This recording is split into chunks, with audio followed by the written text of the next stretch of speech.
Somos Gafa TV Online, desde Quito, Ecuador, para todo el mundo.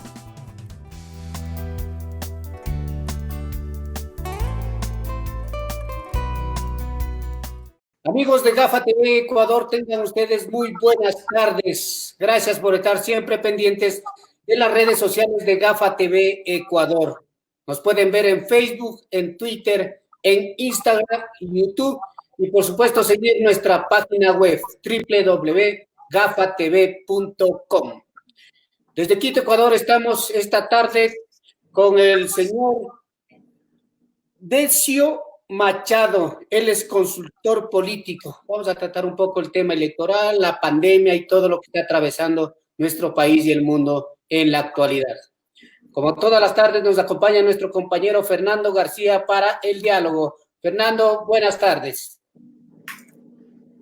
Gracias, Galo. Gracias a los amigos que nos escuchan, que nos siguen a través de Gafa TV Ecuador, en Ecuador y en el mundo. Esta tarde vamos a hablar, pues, de la pandemia, vamos a hablar de política, vamos a hablar de elecciones, para lo cual hemos convocado al sociólogo Decio Machado. Él es consultor político, analista político de nuestro país. Decio, buenas tardes, muchas gracias por la deferencia y por aceptar este diálogo. Para comenzar, un consultor político, ¿cómo sobrelleva 100 días de pandemia, de encierro, de confinamiento? Decio, buenas tardes. Buenas tardes, gracias por la invitación, Fernando, Galo. Creo que ¿cómo sobrellevamos 3 meses, o sea, 3 años, digamos, de gobierno que de alguna forma ha aplicado una política de austeridad que de alguna forma ha recortado, digamos, el mercado de la consultoría política, ¿no? Es decir, que las consultorías, todas las consultorías con el Estado, etcétera, evidentemente están recortadísimas en el marco de esta política de austeridad y, en todo caso, efectivamente, estos 90, 100 días que llevamos de confinamiento complica aún más las cosas porque, digamos, la imposibilidad de movilizarnos para gente que viajamos mucho, que tenemos trabajo en diferentes países, etcétera, evidentemente nos hace muy complejo esto y nos hemos quedado limitados a, digamos, estas plataformas cibernéticas en las cuales estamos haciendo nuestro trabajo profesional, pero que dejas de perder el contacto directo con la gente, ¿no? Sí, yo agregaría que 3 años o muchos más años hemos estado confinados los ecuatorianos con el asunto político, económico, social. Justamente, ¿cuál es la lectura, Decio, del manejo político, sanitario, económico por parte del gobierno de Lenín Moreno?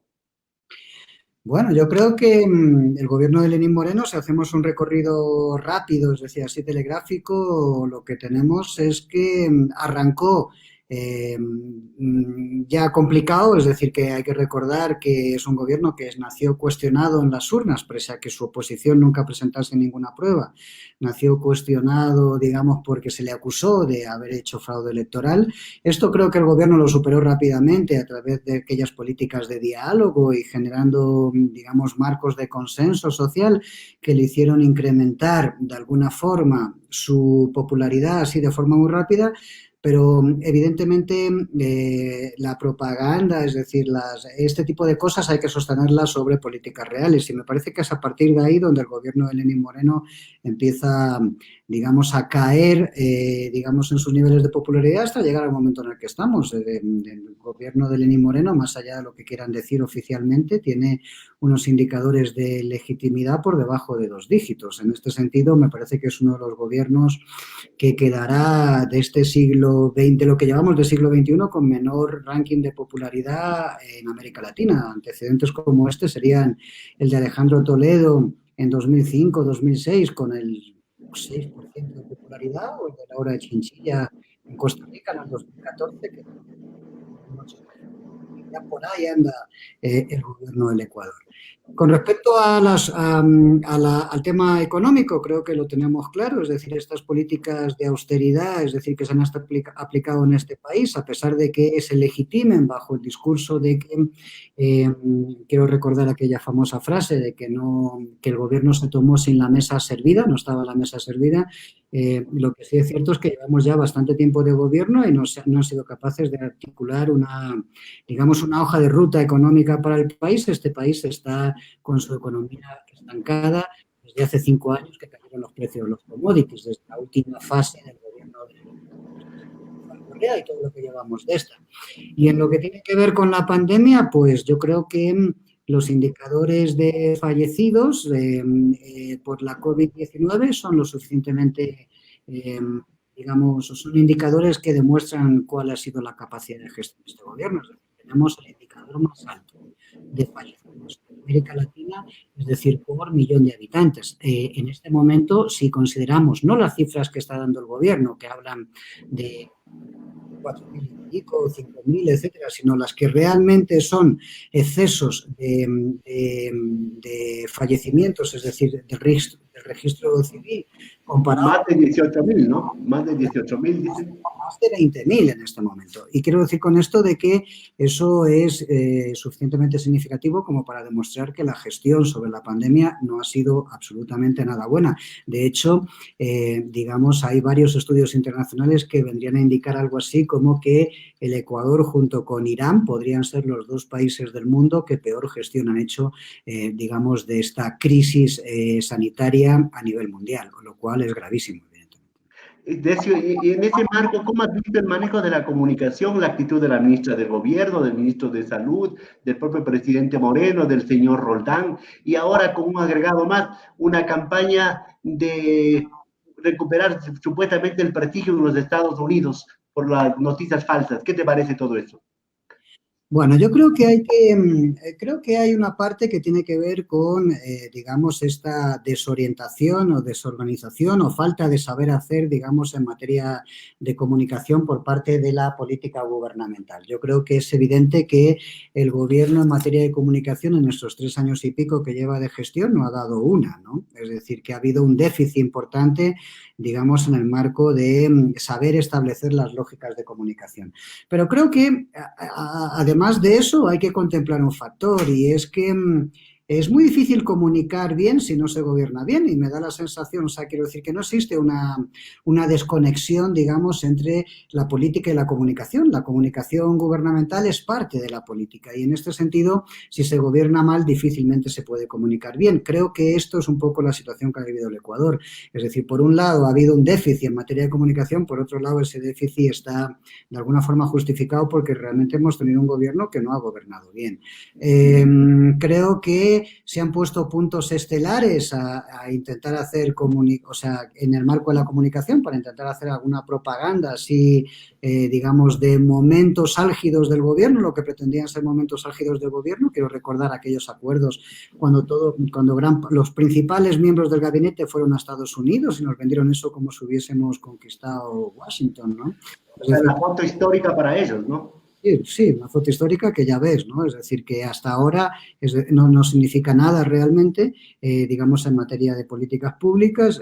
Están esperando un presupuesto de China para poder atender el gasto corriente, es decir, porque este gobierno está realmente en una situación de crisis económica brutal, es decir, porque no ha sido capaz de generar, digamos, inversiones exteriores, es decir, que viniesen a apoyar la economía nacional durante todo este tiempo, más allá del discurso de que nos hemos abierto al mundo, de que hemos superado las lógicas ideológicas, etcétera. La verdad es que eso no se plasma en realidades y, por otro lado, digamos, es un gobierno que tiene muy mala imagen a nivel internacional, hablemos claro. Hace muy pocos días, hace concretamente un par de semanas, se han repartido millones de dólares para América Latina, consecuencia del COVID, digamos, para recuperar las economías, y el Ecuador ni siquiera ha calificado. Quiero decir que, y eso tiene que ver con la gestión de estos señores. O sea, una cosa es lo que nos dicen que hacen en materia de comunicación y otra cosa es la imagen internacional. La imagen internacional del Ecuador está muy tocada,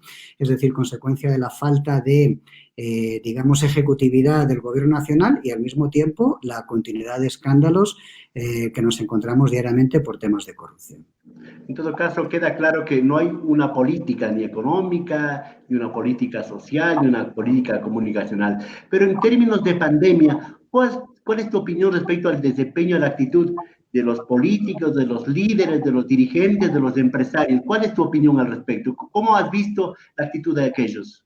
Bueno, yo creo que primero en estos problemas de comunicación que hemos tenido gubernamental me da la sensación de que la mayoría de los países, digamos que se vanagloria de tener un gobierno más o menos eficiente, es decir, lo que ha buscado ha sido técnicos o especialistas en materia de epidemiología para hacer la comunicación gubernamental. Es decir, hemos tenido speakers gubernamentales que han aparecido en este momento, que han sido contratados para hacer esa comunicación. Eso lo hemos visto en España, en Alemania, en Francia, en otros países, digamos, a nivel mundo, ¿no? Del sistema mundo, ¿no? Creo que ese es el primer. Aquí la comunicación ha sido absolutamente variable, es decir, que la ministra de Gobierno ha ejercido como experta epidemiológica, el ministro de Salud dice cosas diferentes al vicepresidente de la República. La última rueda de prensa pudimos ver esto hace apenas 2 días. En fin, quiero decirte que ha habido, digamos, varias voces que se contradicen, Decio. Sí, permanentemente. Durante estos 100 días de confinamiento ha habido varias voces que se contradicen de forma permanente. En segundo lugar, creo que hay, digamos, un problema, y lo voy a decir así claramente, creo que hay un problema, digamos, de falta de patriotismo, lo voy a decir así, es decir, por parte del sector empresarial. Es decir, se ha aprovechado esta crisis para hacer ajustes, digamos, en el marco del mercado laboral y marcos de flexibilización, que si bien es verdad que la economía está parada y que esto evidentemente es un peso sobre las empresas, sobre los emprendimientos, etcétera, también es verdad que yo creo que ha habido un abuso en este sentido. Estamos viendo cómo se liquidan trabajadores en este momento. Estamos hablando de ya más de 200.000 desempleados consecuencia de la crisis. Es decir, que eso se suma al deterioro de lo que había ya en el mercado laboral ecuatoriano a consecuencia de esta gestión gubernamental, y en ese sentido estamos viendo, digamos, despidos que son abusivos. La gente está cobrando muy por debajo de lo que debería cobrar en las indemnizaciones de despido, consecuencia de esta ley, es decir, que se ha aprobado recientemente en la Asamblea Nacional y de lo cual los legisladores son cómplices en este momento. Yo creo que esto, digamos, va por muy mal camino, porque el problema de esto es que toda la gente que está saliendo despedida no tiene ningún mecanismo, es decir, de reconciliarse con el mercado laboral una vez que está en la calle. Es decir, no existe inversión, es decir, no existen propuestas, no existe una política económica que dinamice la economía nacional, y en este sentido lo que estamos abocados, me da la sensación, es de que más temprano que tarde nos encontraremos con un nuevo estallido social, porque el nivel de descontento, permite la expresión de cabreo generalizado en la sociedad, es cada vez mayor, y esto lo demuestran todos los indicadores, las encuestas y las investigaciones sociales. Decio, a ver si un poco resumimos la respuesta para abordar más temas. Y yo te preguntaba, ¿y los dirigentes políticos, los líderes políticos, qué han hecho en estos 100 días? ¿Un negocio electoral de pronto? Bueno, yo creo que hay dirigentes que han, evidentemente, utilizado, hay políticos, hay líderes políticos que han utilizado la pandemia, digamos, para posicionarse estratégicamente en el ámbito de las próximas elecciones presidenciales que tendrán lugar el año que viene en el Ecuador. Digo esto, que me parece que es legítimo en un momento determinado, es decir, que esos son sus intereses, pero que de alguna forma esto se ha establecido en estrategias comunicacionales. Uno puede ver cómo, digamos, hay algunos políticos que han mejorado bastante, han utilizado estrategias de penetración, es decir, para posicionar su imagen a nivel social, a lo mejor una imagen que antes no era tan conocida. Otros han hecho buenas piezas comunicacionales, es decir, desde sus espacios, desde el confinamiento, y luego otros que son los que han tenido la mayor oportunidad, digamos, en este momento, es decir, porque son los que tenían movilidad, porque son las únicas voces que aparecían por los medios de comunicación, digamos, tradicionales, etcétera, es decir, que son las voces del gobierno, también han intentado trabajar, digamos, en ese marco estratégico para mejorar su imagen. Otra cosa es que lo hayan conseguido, ¿no? Pero han intentado trabajar con esto. Entonces, yo creo que, de alguna forma, los políticos han hecho política, es decir, con esto de la pandemia. Lo digo con toda honestidad. A mí no me parece una casualidad, ni me parece que sea estrictamente un acto humanista, es decir, que muchos políticos, muchos líderes de oposición en este país hayan montado sobre el marco de la filantropía para articular estrategias, digamos, de posicionamiento con una cara amable en un momento donde el divorcio entre la sociedad y el establishment político es enorme. Es decir, la mayoría de la sociedad ecuatoriana, digamos, valora muy mal a los dirigentes políticos en general, es decir, que existen en nuestra sociedad. Esta tarde estamos conversando con Decio Machado, él es consultor político, hablando sobre política, sobre economía, sobre la pandemia, sobre comunicación. En todo caso, los políticos hicieron política y una política electoral, y por ahí transversalmente a lo mejor, o de ladito, mejor dicho, el asunto de solidaridad. En todo caso, ahora es el tema de la corrupción. ¿Por qué la corrupción se ha vuelto protagónica, mediática y política en nuestro país en este momento, en plena crisis? Bueno, yo creo que hay un problema estructural en este sentido. Me parece que la corrupción a nivel institucional en la gestión de lo público es un problema que no es reciente en el Ecuador, no solamente en el Ecuador, creo que en el contexto regional.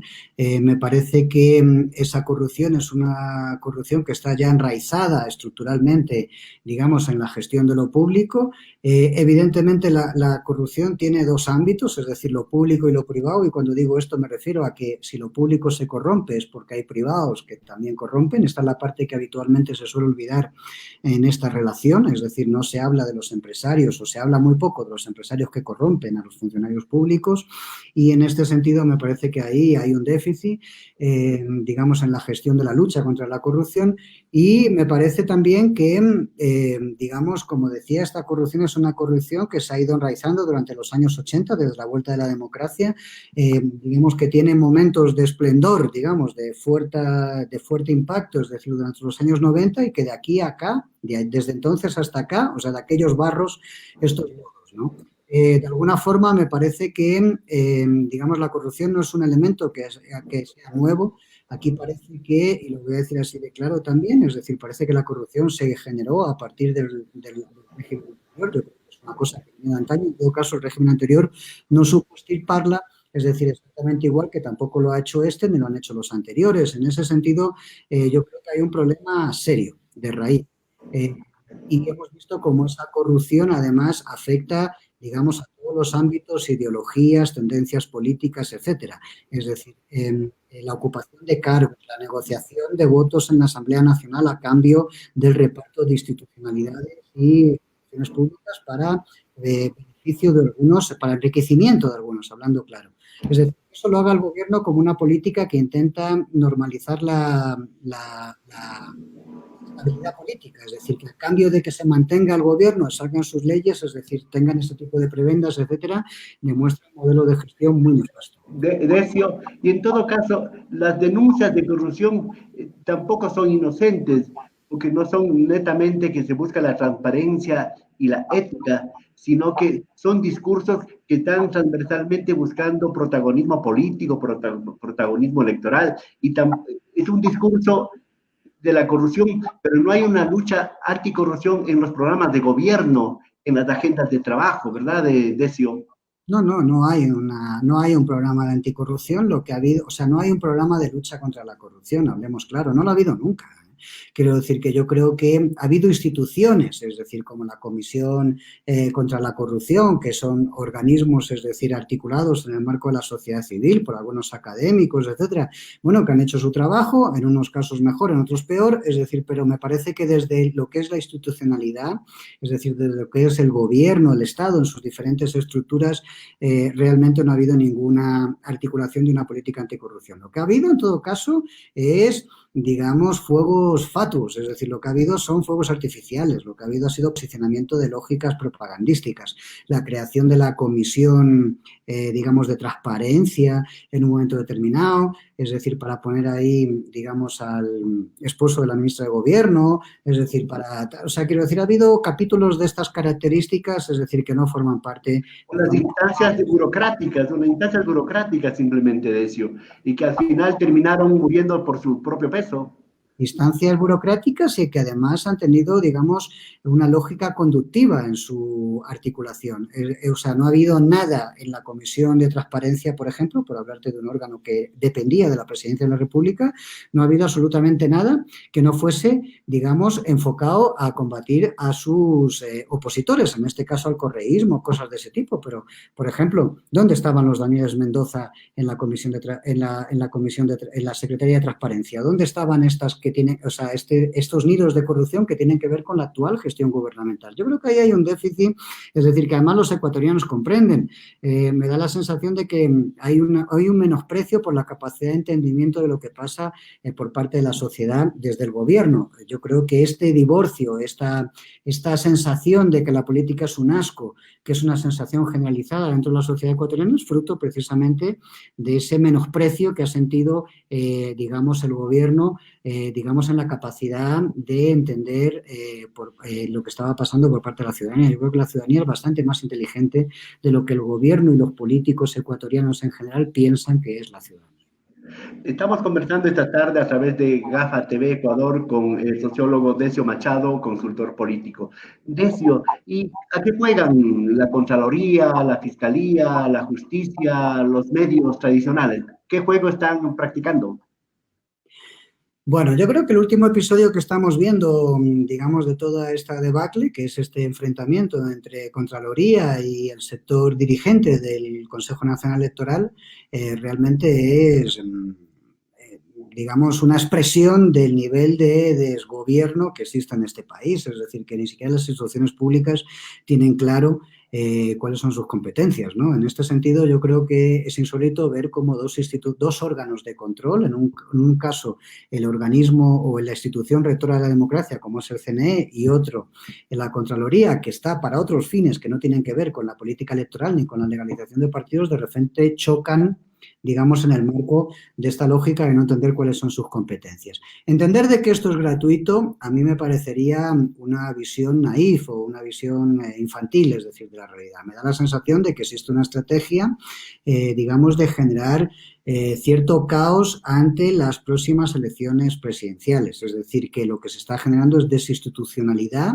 y lo que se está generando es, digamos, un marco de sospecha cada vez más generalizado entre la sociedad de que las próximas elecciones posiblemente no sean tan transparentes como deberían ser.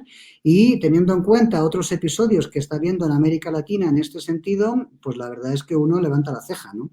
Creo que es fundamental que haya organismos de incidencia, de control sobre esto, es decir, el Tribunal Contencioso Electoral, el propio gobierno, etcétera, deberían posicionar, digamos, el Tribunal Constitucional, etcétera, deberían hablar y dejar claro cuáles son los ámbitos de competencia de cada una de estas instituciones. Decio, con ese panorama, con esas lecturas que tú tienes, entonces, ¿cuál es el futuro electoral del Ecuador? Estamos a pocos meses, obviamente con la disyuntiva de que si se posterga o no se posterga una semana, 2 semanas, y sin número. ¿Cuál es el futuro político electoral del Ecuador? Bueno, yo creo que lo primero que habría que indicar es que, digamos, en la sensación generalizada de la población ecuatoriana, vuelvo a remitirme a las encuestas, que algunas de ellas circulan públicamente, otras no, es de que esta función, o sea, este teatro, todo el mundo está mirando el reloj a ver cuándo se acaba la función. Quiero decir con esto de que me parece una falta de responsabilidad por parte de las organizaciones políticas, es decir, que lleguen a acuerdos para posponer el proceso electoral. Yo creo que la gente lo que está deseando es que cuanto antes llegue el proceso electoral porque entiende que este gobierno está agotado, lleva tiempo ya agotado. En ese sentido, yo sinceramente cuestiono mucho estas decisiones, digamos, de una parte de ese establishment político tan denostado por la sociedad de llegar a acuerdos con el fin de posponer esto. Ahí creo que es el primer elemento. El segundo es que vamos a unas elecciones donde todo está abierto porque, digamos, no hay ningún actor político que tenga especial, o sea, no hay ningún actor político que genere esperanza en el país, es decir, que ninguno de los líderes políticos hoy es sentido por la población ecuatoriana como que va a ser la solución del problema. Si en el Ecuador la gente no tuviese obligación legal, normativa de votar, hay estudios académicos que indicarían que posiblemente el ausentismo electoral podría soportarse. La gente no se entiende con los políticos actualmente Y en este sentido, yo creo que puede pasar cualquier cosa en las elecciones, desde que, digamos, haya una segunda vuelta donde se supone que el correísmo estaría y, por otro lado, habría una opción más conservadora, habría que ver cuál es decir, si es el Lasso, si realmente Otto Sonnenhösner se presenta a las elecciones y representa algo nuevo dentro de este ámbito conservador, o si el propio Nebot, que tiene que decirnos ya después de este episodio sin fin, si se va a correr o no en las elecciones. Es decir, en fin, habría que ver cómo termina esa disputa entre los sectores conservadores y posiblemente veamos al correísmo en la segunda vuelta y habrá que ver.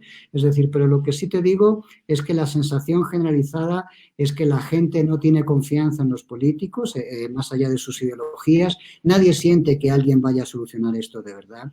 Digamos, existe ese divorcio entre sociedad y clase política. Y por último, digamos, el gobierno que salga posiblemente salga con un nivel de deslegitimación social muy grande, es decir, que gane en segunda vuelta con muy poco porcentaje y, por lo tanto, desde el primer momento, es decir, ya se encuentre con un nivel de oposición o crispación social muy fuerte, con lo cual va a ser muy difícil gobernar este país en los próximos años. Y con otra contingencia de que los candidatos no están presentando propuestas, no están presentando alternativas. Es decir, pueden llegar con una bajísima legitimidad y tampoco sin saber qué hacer, sin saber cómo solucionar los graves problemas que vive el país, Decio. Efectivamente, que es algo que ya estamos viviendo en la actualidad, ¿no? Es decir, que el programa electoral de Alianza País en el 2017, hablo de la candidatura del presidente Lenín Moreno, del actual presidente Lenín Moreno, ya fue un programa electoral, digamos, con unos vacíos enormes. Bueno, la gente por lo general no se lee los programas electorales, utiliza otro tipo de valoraciones para decidir dónde va a depositar el voto, pero si uno, digamos, se lee el programa electoral con el que llegó el presidente Lenín Moreno a la poltrona presidencial de Carondelet, verá que, digamos, había unas indefiniciones enormes en materia económica, más allá de que haya podido dar los bandazos que haya dado durante este gobierno, ¿no? En ese sentido, yo creo que la gente, digamos, va a votar por atributos y los políticos los que están intentando posicionar sus atributos, es decir, estos temas que hablábamos anteriormente, la filantropía, lo caritativo, digamos, el discurso de honestidad, etcétera, pero efectivamente, Fernando, como bien dices, no hay programa político, lo que significa que ninguno de ellos tiene una hoja de ruta para sacarnos de la crisis. Y otros grupos de alternativos, ¿qué pasa con la CONAIE? Y otro actor político, quiera o no quiera, son las Fuerzas Armadas. En nuestro país y en nuestros países son actores políticos. ¿Qué pasa con ellos? Bueno, yo creo que en el marco de la CONAIE, que es el movimiento social más fuerte que tiene el país y que evidentemente es el que más músculo movilizador tiene, la CONAIE sí podría tener un nivel de incidencia importante en los próximos meses. Y digo esto porque si asistimos al Ecuador a nuevos levantamientos sociales, como los que vivimos en octubre, se den como se den, no quiero decir con eso de que vuelvan a venir 15.000 indígenas a entrar en Quito, etcétera, o sea, ellos sabrán cuáles son sus estrategias, pero si el descontento social se sigue acumulando y de alguna forma eso explota, eso sí podría generar un factor, digamos, disruptivo en las próximas elecciones, es decir, que eso permite que haya actores, es decir, que puedan acumular capital político en el marco de las luchas sociales, y en este sentido ahí podría haber un elemento que podría incidir directamente en el resultado electoral o en el posicionamiento de actores determinados en este ámbito de movilización o resistencias sociales. Eso es una realidad. En el tema de las Fuerzas Armadas, yo creo que las Fuerzas Armadas ya demostraron, digamos, sus diferentes descontentos durante las movilizaciones de octubre con respecto a la gestión gubernamental. Digo, si uno lee entre líneas, es decir, las cosas que pasaron, algunas declaraciones, la destitución en sus cargos de algunos mandos militares inmediatamente después de octubre, etcétera, es decir, notará de alguna forma que las Fuerzas Armadas de este país, es decir, no tienen, digamos, mucho nivel de complicidad con el Gobierno Nacional en este momento. Yo creo que la elección de Jarrín, es decir, que es un militar viejo, es decir, y cuando digo viejo me refiero a que no a su edad, sino a la forma de entender la política. Es decir, Claro, es un señor que entiende la política de seguridad como se entendía en el siglo XX, entiende muy poco nuevas tecnologías, comprende muy poco, digamos, la distribución del poder en los diferentes estamentos sociales, etcétera. Quiero decir que es un político, digamos, muy convencional, un general echado a político. Para variar, Decio, hay un decreto en el cual se habla del asunto del uso progresivo de la fuerza de los militares, ¿no? Bueno, pero ese decreto yo creo que es precisamente porque el gobierno es consciente de que el nivel de insatisfacción social es enorme, el nivel de descontento es cada vez mayor y es muy fácil o muy posible, digamos cada vez más posible, es decir, que nos encontremos con un escenario de movilizaciones sociales en breve. Y el gobierno de alguna forma está legitimando, digamos, articulación o lógicas de represión social, hablemos claro. Este diálogo que lo vamos terminando con Decio Machado nos deja, pues, algo así como el coronavirus, sin vacuna, sin alternativas, sin soluciones, con más contagiados, con más muertos, porque los ecuatorianos esperamos respuestas para la pandemia, para la crisis social, para la crisis económica, para la crisis política. Decio, mucho gusto, muchas gracias por tu tiempo, por tus conceptos. Volveremos algún rato a conectarnos para seguir hablando de esta cosa que está como un cuento de nunca acabar.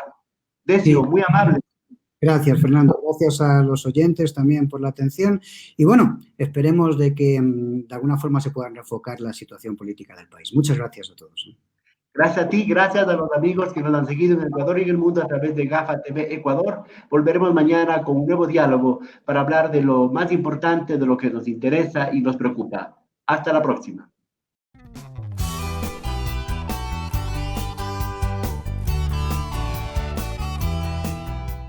Somos GAFA TV Online, desde Quito, Ecuador, para todo el mundo.